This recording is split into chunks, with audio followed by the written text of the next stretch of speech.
Assalamualaikum warahmatullahi wabarakatuh. Saya Gianisa dengan NIM 12021932770 dengan teman saya Yuaraina Dirgantari Skiriandi dengan NIM 120219336 dari kelas SI 4306 akan menjelaskan video tentang message brokers dan tutor pengenalannya dengan menggunakan RabbitMQ. Tugas ini untuk memenuhi tugas 02 dari message broker dengan mata kuliah EAI. Selanjutnya, apa sih message broker itu? Jadi, message broker adalah sebuah middleware yang digunakan sebagai perantara yang menghubungkan antara produser dengan konsumer. Nah, produser di sini adalah perangkat yang mengirimkan pesan atau message, dan consumer adalah receiver atau perangkat yang menerima pesan.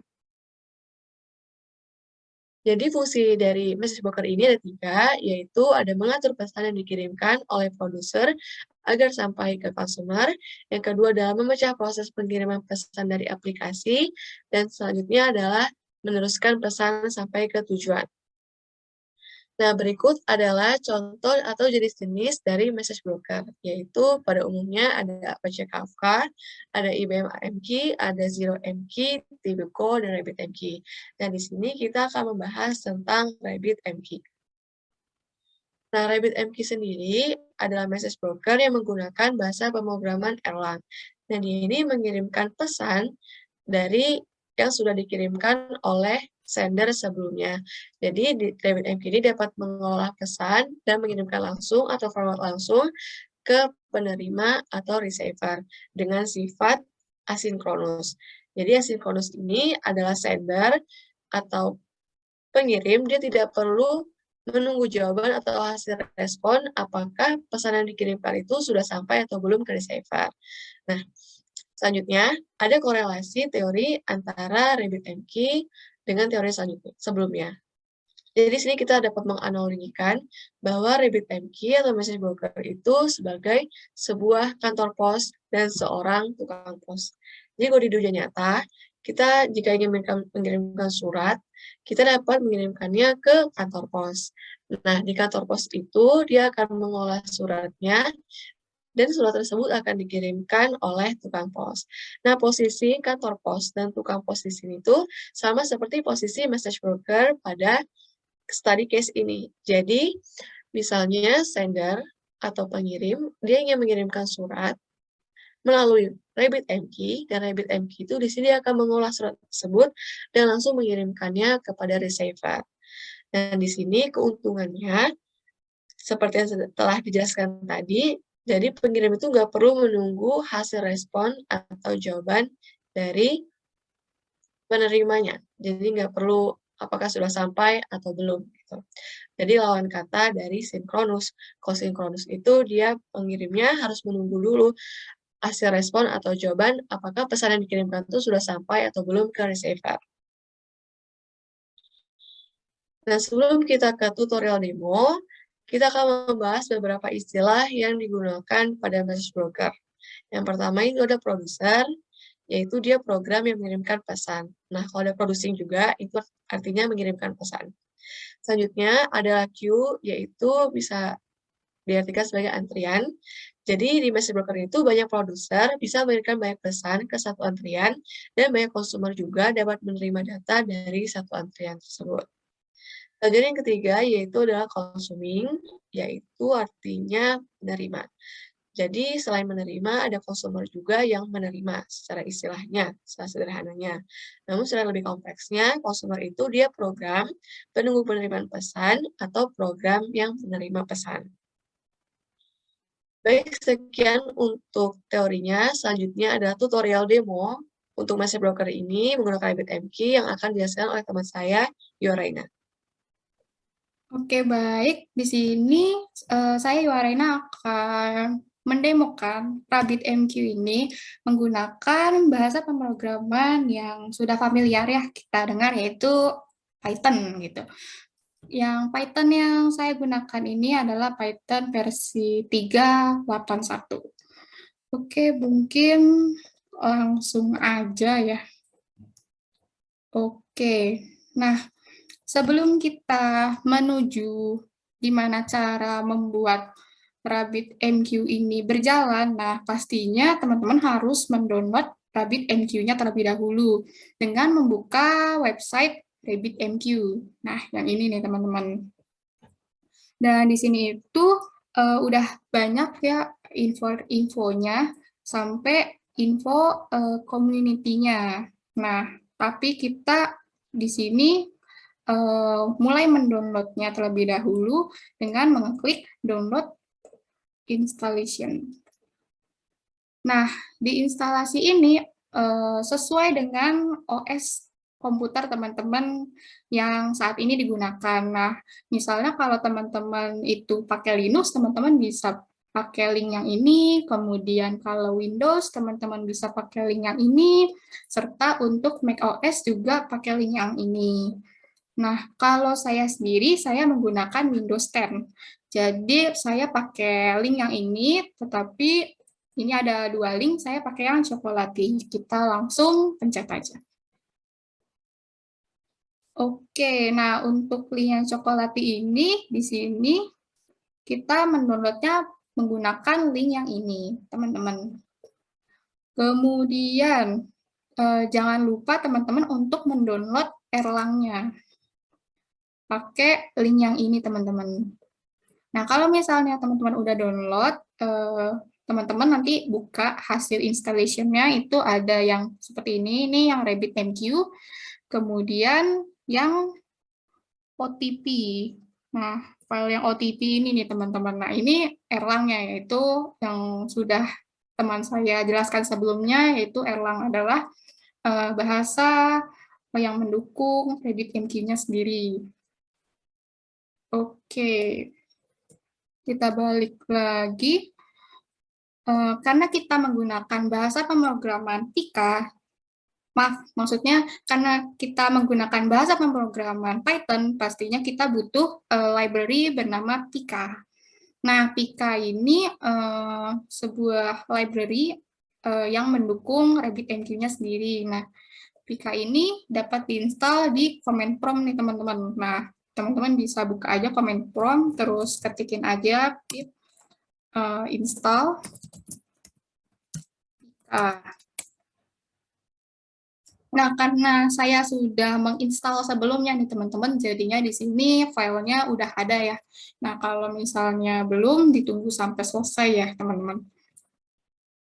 Oke, nah kita lanjut lagi setelah teman-teman udah install ketiga yang tadi saya sebutkan, itu teman-teman bisa ketik localhost 15672 nih teman-teman. Nah, ini sendiri adalah RabbitMQ manajemennya. Nah, buat username sama passwordnya itu kita masukin guys. Ini kita close aja, ini kita never.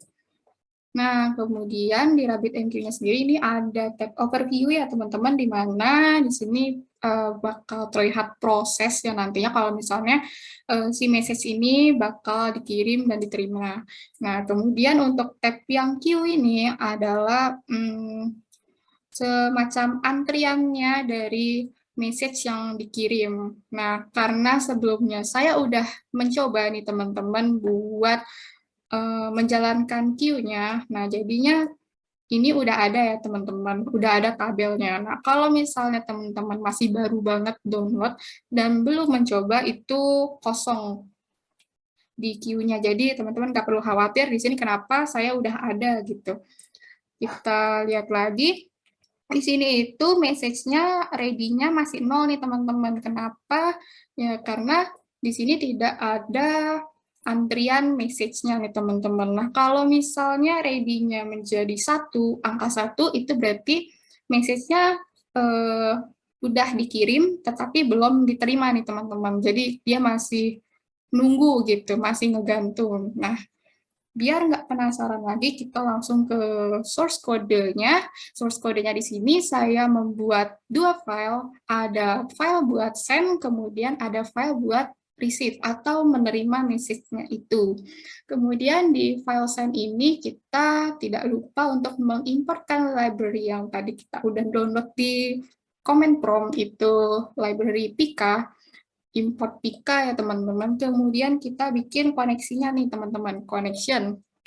Nah, bikin connection-nya itu kita nggak lupa buat bikin connection parameternya ke localhost nih teman-teman. Jadi nanti dia bakal ngarahin ke RabbitMQ-nya nih, localhost 15672.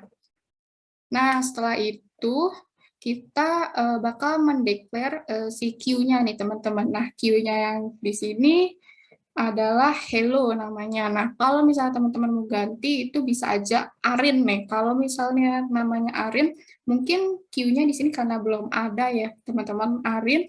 Jadi nanti kalau misalnya ditambahkan, itu bakal secara langsung atau otomatis nambah nih teman-teman. Nah, karena kita pakainya hello, jadi nggak bakal nambah gitu.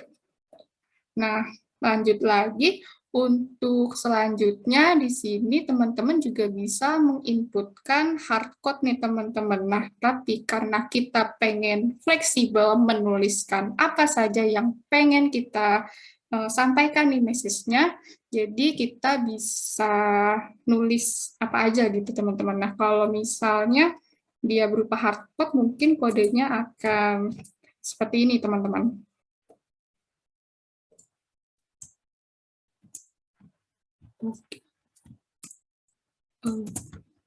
Hello.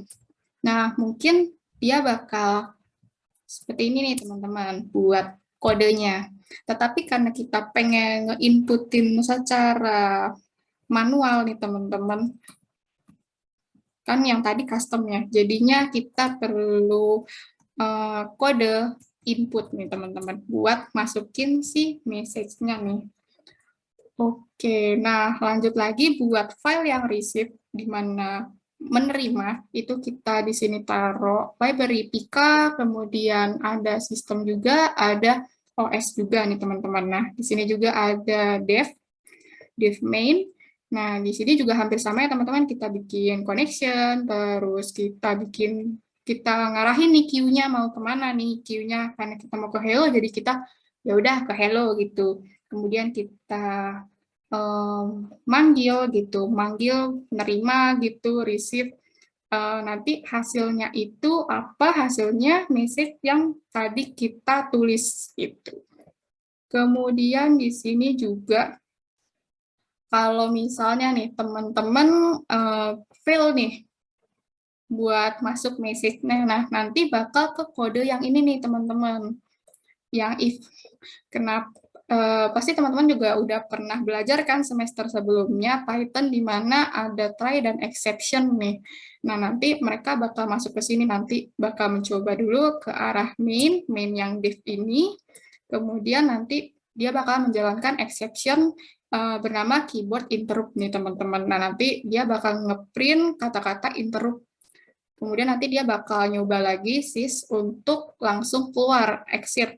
Dan kalau misalnya tidak bisa juga, kita bakal panggil exception lagi, yaitu sistemnya langsung exit nih teman-teman. Jadi OS exit. Seperti itu nih teman-teman. Nah, daripada penasaran lagi, kita langsung running aja nih teman-teman. Oke. Nah, ini itu kita sudah running, kita bisa menuliskan message-nya, misalnya, aku sayang kamu. Oke, kita langsung enter. Nah, ini artinya kita sudah mengirimkan pesan yang tadi kita tulis. Teman-teman bisa lihat juga buat di RabbitMQ-nya, kita balik lagi. Nah, ini ready-nya udah berubah ya teman-teman menjadi 1. Kenapa ya? Karena message-nya itu sudah dikirim tetapi belum diterima nih teman-teman. Jadi masih ngegantung dia, nunggu di ACC lah istilahnya. Nah, oke, kita langsung menjalankan aja file receive.py-nya ini. Kita run. Nah, teman-teman bisa lihat di sini itu ketulis ya teman-teman, receive aku sayang kamu, pesan yang tadi kita tulis gitu. Nah, untuk ready-nya sendiri juga udah berubah nih, 0. Jadi tidak ada message yang menggantung. Atau ini artinya message-nya itu sudah di-ACC atau sudah diterima oleh sistemnya. Nah, mungkin sekian presentasi terkait tutorial dan juga penjelasan materi dari U Arena, saya sendiri dan juga Gianisa. Kurang lebihnya mohon maaf, semoga bermanfaat ya teman-teman buat yang pengen mengimplementasikan RabbitMQ ini. Kurang lebihnya mohon maaf. Wassalamualaikum warahmatullahi wabarakatuh.